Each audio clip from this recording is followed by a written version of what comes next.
शामी साहब, दो बयानिए थे जो कि खान साहब ने बनाए, एक बैरूनी एक अंदरूनी। तो ये क्या जो एब्सोल्युटली नॉट के मामलात थे, जो साजिश के मामलात थे, जो मीर जाफ़र, मीर सादिक, न्यूट्रल्स, वो सारा एक तरफ था। खान साहब एक रास्ता बनाना चाह रहे थे या बनाना चाह रहे हैं कि इक़्तिदार में किस तरीके से वापसी हो, उसमें चाहे अमेरिका के साथ ताल्लुकात बेहतर करने पड़े, PR फर्म हायर करने पड़े, सफ़ीरों से मिलना पड़े, साबिक लोगों से मिलना पड़े, या फिर कोई तौसी की बात करनी पड़े, बस एक रास्ता निकल जाए जिसमें उनको इक़्तिदार मिल जाए। देखें, खान साहब ने जो भी बयानिए अपनाए थे वो कारगर साबित नहीं हुए, वो उनके पाँव की जंजीर बन गए। अब वो कोई रास्ता निकालने की कोशिश कर रहे हैं। वो जो शायर ने कहा है ना कि काबे को जा रहा हूँ, नज़र सुए दैर है, मुड़ मुड़ के देखता हूँ, कोई देखता ना हो। तो खान साहब जो हैं एक कशोपंज में मुब्तला नज़र आते हैं और शायद अब उनको एहसास हो रहा है कि उन्होंने जो मुख्तलिफ मामलात में पोजीशन ली उसने उनके रास्ते में रोड़े अटकाए हैं, उसको कुशादा नहीं किया। लेकिन वो किसी रास्ते पर ज़्यादा देर तक चलते नहीं हैं और थोड़ी देर के बाद फिर वो किसी और तरफ देखने लगते हैं। आप देखिए, अभी भी जो उनकी मुश्किलात हैं उन्होंने ख़ुद पैदा की हैं। अभी उनके हरीफ जो हैं वो उनके लिए इतनी मुश्किलात पैदा नहीं कर सके थे जो उनकी अपनी तकरीरों से, उनके अपने अज़हार राय से और अदारों पर हमलों से पैदा हुई है। अब वो तौहीन अदालत का जो मुकदमा सामने कर रहे हैं, जिसका सामना कर रहे हैं, वो भी ख़ुद उनका अपना पैदा करता है। दहशतगर्दी का जो मामला चल रहा है वो भी उनका अपना पैदा करता है।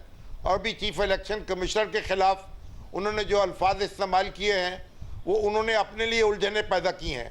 तो अब वो उलझनों में से रास्ता निकालना चाहते हैं, इनको सुलझाना चाहते हैं। लेकिन बुनियादी बात यह है कि उनको खुले दिल के साथ अपने हरीफों को तस्लीम करना होगा, उनसे बातचीत करनी होगी और उसके बाद कोई रास्ता निकालना होगा। ना वीटो उनके पास है, ना उनके हरीफों के पास है। उनके हरीफ जो हैं वो भी नहीं कह सकते कि वो तने तनहा आगे बढ़ सकते हैं। जो मुश्किलात हैं, मुआशी मुश्किलात हैं, सियासी मामलात हैं, सैलाब ने जो तबाही पैदा की है उसको आप देखें, उसके मनाजिर हैं। तो बहुत कुछ ऐसा है, मईशत और सियासत दोनों तकाजा कर रही हैं कि एक दूसरे के साथ बात की जाए, एक दूसरे का हाथ पकड़ा जाए और बहैसियत कौम मामलात को फेस किया जाए। अलग अलग रहकर एक दूसरे को जिच करके, एक दूसरे को नाकाम बनाने की कोशिश करके शायद हम सब नाकाम हो जाएंगे। ये एक बड़ी तल्ख हकीकत है जो सामने दीवार पर लिखी नजर आ रही है। भाई साहब, आप बताइएगा, आपके ख्याल में खान साहब की जो पोजीशन थी अब तक, उसका फ़ायदा नहीं हुआ जिसकी वजह से वो पीछे हट रहे हैं, या अपनी पोजीशन की वजह से ही एक रास्ता बनाने में कामयाब हुए हैं? मेरा ख्याल है कि पहले तो हमें इस लचक को अप्रिशिएट करना चाहिए। उन्होंने दोनों मामलात पर लचक दिखाई है। एक अमेरिका के मामले में भी उनसे मुज़ाकरात शुरू कर दिए हैं। दूसरा, इस्टेब्लिशमेंट को वो कोस रहे थे कि शायद उनके बार बार पहलू बदल कर उन पर हमला आवर होते थे, लेकिन अब उसी इस्टेब्लिशमेंट को तोसी देने की बात कर रहे हैं। तो मेरा ख्याल है दोनों चीज़ों पर उन्होंने अपने पुराने मौक़िफ़ से जो है वो इनराफ़ किया है। और हम कह रहे थे कि वो मुज़ाकरात भी करें, बहुत कौम का मुतालबा था। मेरा ख्याल है तीसरी बात भी उन्होंने मान ली है और उन्होंने कहा है कि वो मुज़ाकरात करने को तैयार है। तो मेरा ख्याल है कि इस पे हमें अप्रिशिएट करना चाहिए और एक रास्ता खुल गया है। और देखें, आर्मी चीफ वाला मामला कितना कंट्रोवर्शियल था और कितना मुश्किल लग रहा था, लेकिन अब अगर वो तस्दीक देने पे आमादा हैं और दूसरी तरफ हुकूमत भी आमादा है तो ये मसला तो हल हो गया। तो मसाइल हल करने का रास्ता यही है कि अपनी अना को और अपनी जो अकड़ है उसको ख़त्म करें। खान साहब पहले बिल्कुल गलत रास्ते पे जा रहे थे। उनके पास पॉपुलैरिटी है, लेकिन सिर्फ पॉपुलैरिटी काफ़ी नहीं होती, इसके साथ साथ आपको मकबूलियत और इसके साथ मुफाहमत भी ज़रूरत होती है। आपको अदारों के साथ चलना भी ज़रूरी होता है। वो चल नहीं रहे थे बल्कि उनसे लड़ रहे थे। तो मेरा ख्याल है कि ये जो आज उनके अंदर तब्दीली देखने में आ रही है, अगर वो इस तब्दीली पे कायम रहते हैं और मुज़ाकरात भी करने पर तैयार होते हैं और इसी तरह असम्बली में वापस चले जाते हैं और इसी तरह तोसी पे भी एग्री करते हैं और अगले साल इलेक्शन पर रजामंद हो जाते हैं, तो मेरा ख्याल है कि पाकिस्तान के बहुत सारे मसले हल हो जाएंगे, फिर मईशत पर भी मफाहमत जो है वो मुमकिन हो जाएगी। शामी साहब, ये एक ऐसे वक्त में ये बात की है शामी साहब उन्होंने, जिसमें हमें पता है कि DGISPR काफ़ी अर्सा पहले कह चुके हैं कि आर्मी चीफ ना तो तोसी लेंगे ना ही कबूल करेंगे अगर हुकूमत की तरफ से दी भी जाती है। उसके बावजूद जब हुकूमत कह रही थी कि जो टॉप 5 के जर्नल होंगे उनमें से हम आर्मी चीफ अनाउंस करेंगे, खान साहब अगर तोसी की बात करते हैं और पब्लिकली हमने देखा है कि कभी इतना कंट्रोवर्शियल नहीं हुआ है नए आर्मी चीफ की अनाउंसमेंट उनके अपॉइंटमेंट से चंद माह पहले, तो ये वो मसले का हल निकाल रहे हैं या मसले को पेचीदा कर रहे हैं?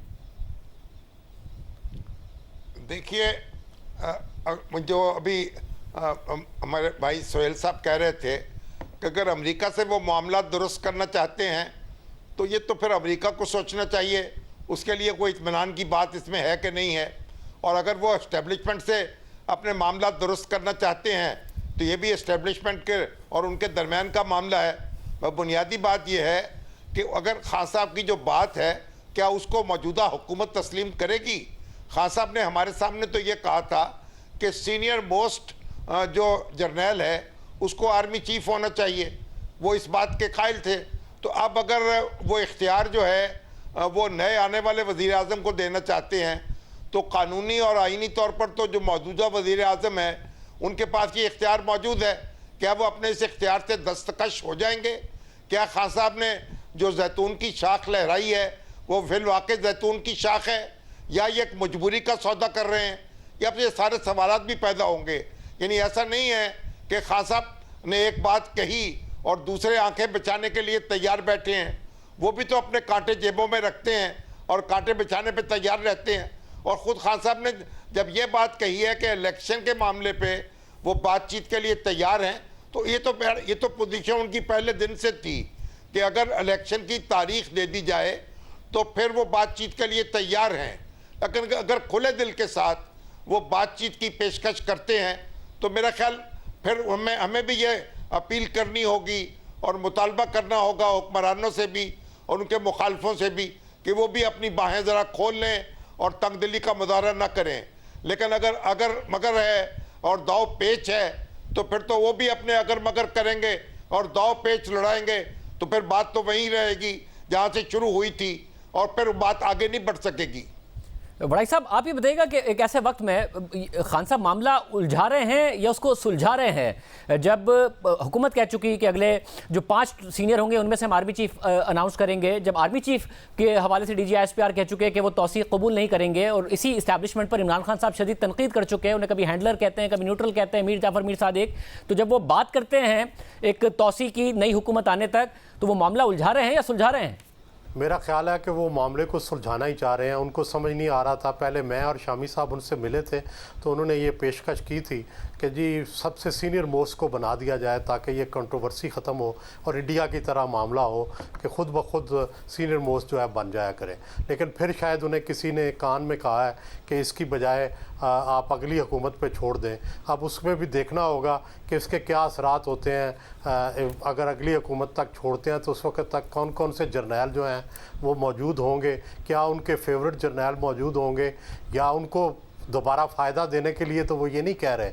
तो ज़ाहिर है दूसरा फ़रीक जो है, जो मुखालिफ फ़रीक है, जो हुकूमत है, वो भी देखेगी कि उनकी इस बात के पीछे, इस ऑफ़र के पीछे क्या क्या चीज़ें छुपी हैं, तो फिर ही फैसला किया जाएगा। लेकिन ज़्यादा बेहतर होता कि एक असूल तय कर लिया जाता, सीनियर मोस्ट का असूल तय कर लिया जाता या कोई और असूल तय कर लिया जाए ताकि हर 2-3 साल के बाद ये जो झगड़ा होता है और जो कंट्रोवर्सी बनती है ये ना बने। और दूसरा, खान साहब मुफाहमाना तर्ज़ अमल इख्तियार करें। उन्होंने अदारों के साथ, कभी अदलिया के साथ, कभी फ़ौज के साथ, कभी अमेरिका के साथ, सबसे जो एक जंग छेड़ रखी है इसको बंद करना चाहिए। आज के उनके बयान से तो ऐसे लगता है कि वो अपने ये महाज बंद करना चाहते हैं। अगर करना चाहते हैं तो वेरी गुड।